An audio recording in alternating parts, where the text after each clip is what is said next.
સ્વામિનારાયણ સ્વામિનારાયણ સ્વામિનારાયણ સ્વામિનારાયણ સ્વામિનારાયણ સ્વામિનારાયણ સ્વામિનારાયણ મુझ चढ़ गया मुझ चढ़ गया मुझ चढ़ गया हाँ मुझ चढ़ गया मुझ चढ़ गया श्री हरि रंग रंग मुझ चढ़ गया श्री हरि रंग मुझ चढ़ गया हरि का रंग रंग मुझ चढ़ गया श्री हरि रंग स्वामी नारायण नाम का प्रेमानंद के नाथ का स्वामी नारायण नाम का प्रेमानंद के नाथ का मैं तो हो गया श्री जी के संग मुझ चढ़ गया। શ્રી કૃષ્ણ સત્સંગની તાલીમ કેન્દ્ર આપણે અહીંયા સત્સંગ માટે આવ્યા છીએ, સાચા ભગવાનના ભક્ત બનવાનું છે। જેવો ગણો તેવો તમારો પુત્ર જાણી પાડજો, મને પાપના પંથે જતા અધવચેથી પાછો। इस रंग पे मुक्तानंद नाचे, इस रंग पे ब्रह्मानंद नाचे, इस रंग पे मुक्तानंद नाचे। इनकी भक्ति देख के, इनकी भक्ति देख के दुनिया रह गई दंग। मुझ चढ़ गया श्री हरि रंग रंग मुझ चढ़।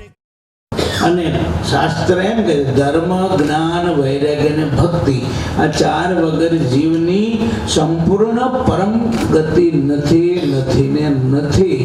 અને જગન્નાથજીના મંદિરમાં જગન્નાથજીની હામે રાજા ખુદ ચાબુક માર્યા, બે ચાબુક માર્યા અને આકાશવાણી થઈ, હે રાજા તું માધવદાસને મારસ ને, એ માધવદાસે ચોરી નથી, એ માધવદાસ છે ને એને મારી સાથે એકતા છે।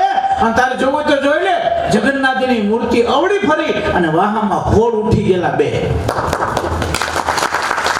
અમે ગામડે ગામડે સભાઓ કરવા માટે જઈએ, શા માટે? કે બસ આપણે બધા સ્વામિનારાયણ ભગવાનના છીએ, સ્વામિનારાયણ ભગવાન ઈ આપણા બસ। આ જ્ઞાતિનો આ જ્ઞાતિનો એવું બધું જોવાનું મૂકી બસ આપણે બધા કોના હી એક શ્રીજી મહારાજના। दुनिया चार दिनों का मेला, दुनिया चार दिनों का मेला, कौन तेरा यहाँ कौन है मेरा, हो दुनिया चार दिनों का मेला, कौन तेरा यहाँ कौन है मेरा। जपले हरि का नाम तू बंदे, जपले हरि का नाम। જો યુવાનો હોય તો એને એનો આદર્શ લેવો જોઈએ, કહેતા જેવો તમારો આદર્શ હશે તો તમારું જીવન એ તરફ ગતિ કરશે।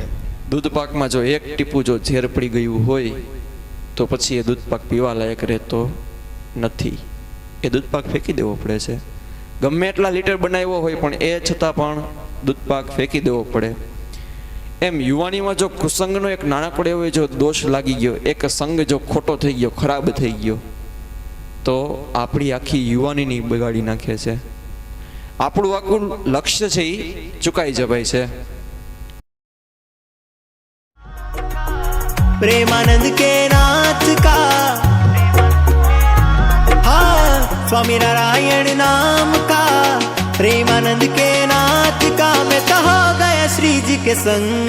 मुझे चढ़ गया हाँ चढ़ गया मुझे चढ़ गया श्री हरि रंग। કરો ગમે એમ કરો, ખાડ તૈયાર માતાજીનો દરરોજ એમને મત ધરાવવાનું, બોલો એવું ન થાય, પાછું આપણે ધ્યાન રાખવાનું। હા એટલે હે મહારાજ હવે તો પૂજા પૂરી થઈ છે તો મારે એમ કેમ હવે તમે વયા જાવ, કેવાય તો તમારે વયા જાય। ભગવાને એમ કહેવાનું, હે મહારાજ તમે હવે આ સ્વરૂપમાં બિરાજો છો તો તમે પૂજા પૂરી થઈ, તમે મારા હૃદયમાં બિરાજો। શ્રીજી મહારાજની મૂર્તિમાં જમણા પગમાં અંગૂઠાની બાજુમાં બાજુની આંગળી ઉપર બાહલી કોરે એક તિલ છે। मुझे चढ़ गया श्री हरि रंग रंग, मुझे चढ़ गया हरि का रंग, मुझे चढ़ गया श्री हरि रंग रंग, मुझे चढ़ गया हरि का रंग। मुझे चढ़ गया श्री हरि रंग रंग, मुझे चढ़ गया हरि का रंग।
આમ એક પછી એક બધા ધીમે ધીમે પડવા લાગ્યા. પણ એક દેડકો એવો હતો એ સટાસાટ ઉપર ચડી રહ્યો હતો અને છેક ટોચ ઉપર પહોંચીને એને સ્પર્ધા જીતી લીધી અને વિજેતા જાહેર કરવા. અને જ્યારે ઇનામ આપવામાં આવ્યું ને ત્યારે એને પૂછવામાં આવ્યું કે એલા તારે આટલી બધી તાકાત ક્યાંથી આવી તારામાં?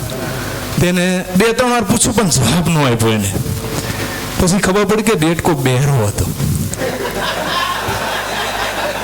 એટલે આપણે આ ઉપરથી એ શીખવાનું છે કે જ્યાં નકારાત્મક વાતો થતી હોય ને આપણે બહેરું બની જવાનું છે. મહારાજે કીધું ઉત્સવ સમયમાં જાવ, કીધું કે ગમે એવો પાપી જીવ હોય એને જો અંધકાળે એ યાદ આવી જાય તો એ જીવ પરમ પદવીને પામે, એવી વાત કરી. 3 વાત કરી: વાણી, વર્તન અને વિચાર. આ 3 ઉપર તો જીવનનો આધાર છે. અમેરિકામાં અમુક એવા અરીસા ગોઠવેલા, અરીસામાં સિંહ દેખાય, વાંદરા દેખાય, આવા બધા અરીસા ગોઠવેલા. કોઈ નાના દેખાય, કોઈ મોટા દેખાય.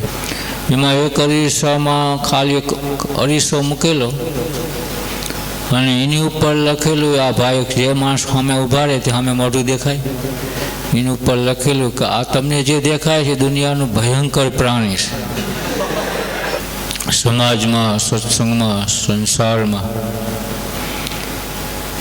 રહેવા માટે, સુખી થવા માટે એક તો જીવનમાં સમજણ રાખવી, એક સહન કરવું.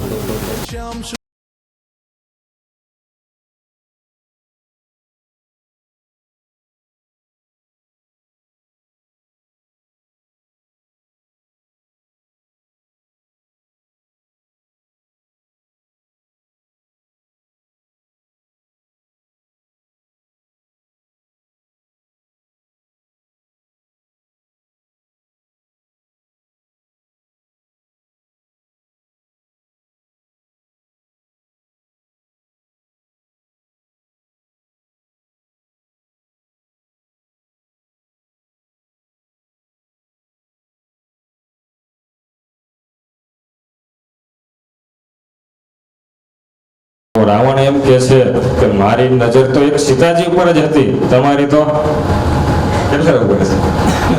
બરાબર. રાવણ જેવો રાવણ, પણ એની નજર એક જ સ્ત્રી ઉપર હતી. આપણા જીવનમાં તપાસવાનું છે કે આપણી નજર છે એ કેટલા ઉપર છે. આપણે યુવા અવસ્થા છે ત્યારે ખાસ ધ્યાન રાખવું જોઈએ.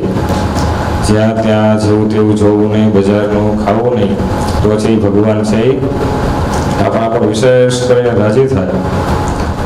આંખની અંદર કાંઈક પડે, ઘણું પડે, બરાબર, તો એ આપણે તકલીફ થાય. અને આંખ જો કોકના ઉપર પડે ને તો તકલીફ થાય. મનમાં બધે સમજી જાય.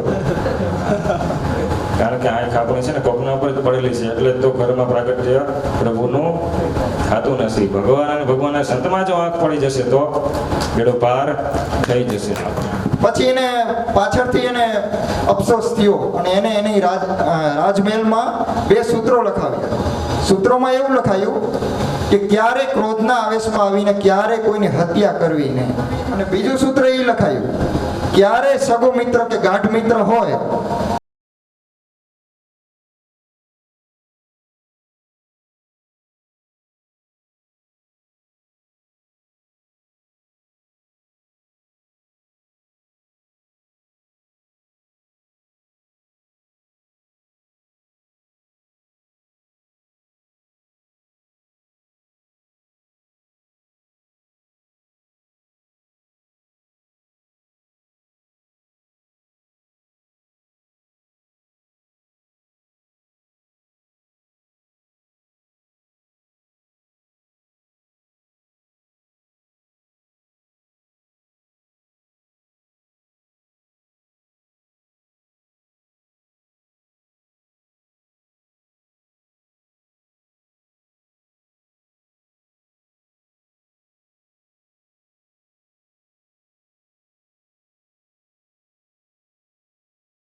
कोई लेटर ना कोई व्हाट्सएप आया ना टेलीग्राम रे.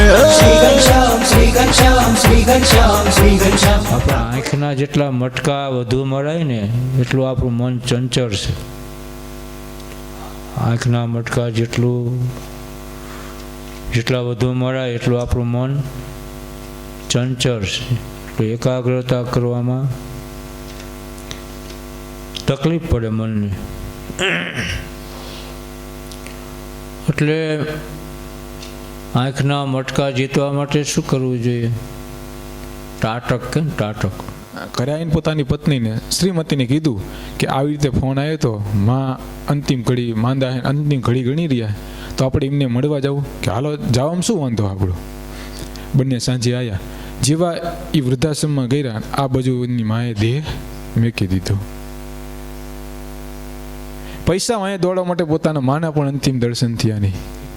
ધર્મજીવન સ્વામી ઘણાને આપ્યા કે મા બાપને પગે લાગવું. તો એ ગરીબ ભગત કે હું મારા મા બાપને પગે લાગતો થઈ ગયો તો મારો દીકરો આપમેળે કીધા વગર મને પગે લાગવા માંડ્યો. પેલો શારીરિક, બીજું આર્થિક અને ત્રીજું પારિવારિક. અને આ દુઃખમાંથી એકાદ દુઃખ આવે ને તોય આપણે ત્રાસી જઈએ. અને એમાં જો આ ત્રણેય દુઃખ એક સાથે જેને આવ્યા હોય ને એ ભાગ્યશાળી કહેવાય. કારણ કે 3 દુઃખ એક સાથે આવે ને ત્યારે ગમે એવો નાસ્તિક હોય ને તો એ ભગવાનમાં જોડાઈ જાય. અને મંદિરે કોઈ દી ન જતો હોય ને તો મંદિર જાતો થઈ જાય. હું ગુરુજી પાસે ઘણી વાર એવું થાય કે આપણે આ પ્રશ્ન લઈને જઈએ, કેટલાય લિસ્ટ લઈને ગયો હોય સ્વામી. જેવા અંદર રૂમની અંદર એન્ટર થઈ ને તો આપણે 50% પ્રશ્નનો સમાધાન તો એમણામાં જ થઈ જતા હોય છે. અને ધ્યાન કરતા હૃદયના વિશે મૂર્તિ ન દેખાય તો પણ ધ્યાન કરવું, પણ કાજલ થઈને ધ્યાનને મૂકી દેવું નહીં. એવી જ રીતે જે આગ્રહવાળા ભક્ત છે તેની ઉપર ભગવાનની મોટી કૃપા છે અને તે ભક્તિએ કરીને ભગવાન તેને વશ થઈ જાય છે. ઇતિ વચનામૃતમ ગરડા પ્રથમ પ્રકરણનું 5મું થયું. સદાનંદ સ્વામી મહારાજની જય. આવી ગયા એટલા ફાવી ગયા ને